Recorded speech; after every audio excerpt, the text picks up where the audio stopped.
The business cycle represents the recurring fluctuations of economic activity around an economy's long-term trend growth rate.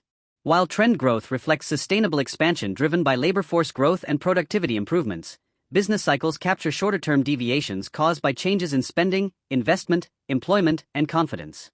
Understanding the business cycle is essential for capital market expectations because asset prices often respond to economic conditions before those conditions appear in official statistics. Investors use business cycle analysis to forecast returns, risks, inflation, and correlations across asset classes. Although cycles vary in duration and intensity, recognizing their phases helps analysts make informed tactical and strategic investment decisions. Economic activity is cyclical because households, businesses, and governments make decisions under uncertainty. Companies invest based on expectations that may later prove inaccurate, while consumers adjust spending in response to changing income and confidence. These decisions create periods of expansion and contraction that ripple through the economy. Business cycle analysis is valuable because short and intermediate-term asset returns are often influenced by these fluctuations. However, forecasting cycles remains challenging because turning points are difficult to identify, economic relationships evolve over time, and market returns depend not only on economic fundamentals but also on investor expectations and risk preferences. Consequently, business cycle forecasting requires both quantitative analysis and professional judgment. The first phase of the business cycle is the initial recovery. This stage typically follows a recession and is characterized by improving business confidence, accommodative monetary or fiscal policy, low interest rates, and a significant output gap. Inflation remains subdued or continues to decline, allowing policymakers to support economic activity aggressively. Employment begins to improve, consumer spending strengthens, and corporate profits recover from depressed levels. Financial markets often perform strongly during this phase because investors anticipate better future economic conditions.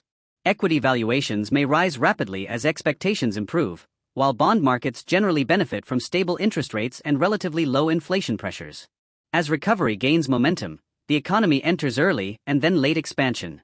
During expansion, economic growth accelerates, unemployment declines, business investment increases, and consumer confidence strengthens. Corporate earnings improve substantially, supporting equity markets. Eventually, however, capacity constraints begin to emerge. Labor markets tighten, wage growth increases, and inflationary pressures become more evident. During late expansion, central banks often become concerned about overheating and may begin raising policy interest rates. Bond yields tend to rise as investors demand compensation for expected inflation.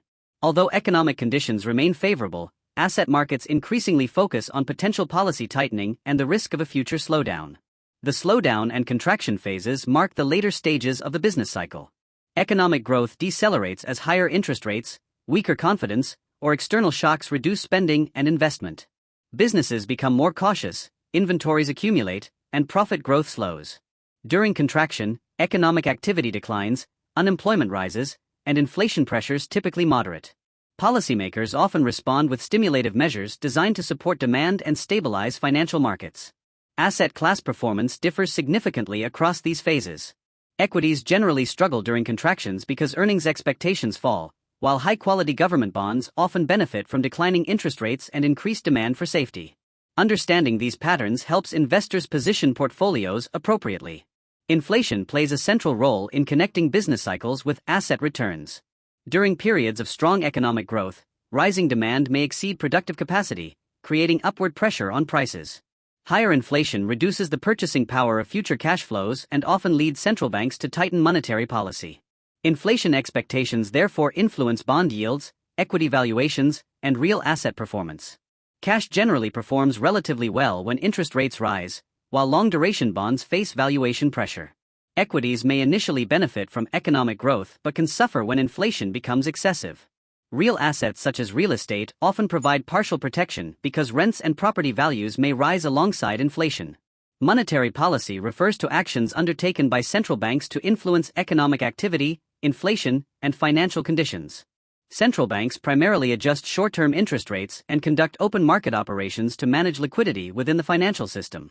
During economic weakness, policymakers often lower rates to encourage borrowing, investment, and consumption. During periods of excessive growth and inflation, they raise rates to moderate demand. Monetary policy significantly affects capital market expectations because interest rates influence discount rates, borrowing costs, currency values, and asset valuations. The shape of the yield curve also provides valuable information regarding market expectations about future growth, inflation, and monetary policy actions. Fiscal policy involves government decisions regarding taxation, spending, and budget deficits. Expansionary fiscal policy, characterized by increased government spending or lower taxes, seeks to stimulate economic activity and employment. Restrictive fiscal policy reduces deficits through spending cuts or higher taxes, potentially slowing growth. Fiscal actions influence aggregate demand, inflation, interest rates, and government borrowing requirements. Effective fiscal and monetary coordination can stabilize economic fluctuations and support sustainable growth. For investors, understanding policy interactions is critical because government actions affect economic growth trends, business cycle dynamics, risk premiums, and capital market performance. Together, business cycle analysis and policy evaluation provide a comprehensive framework for developing robust capital market expectations.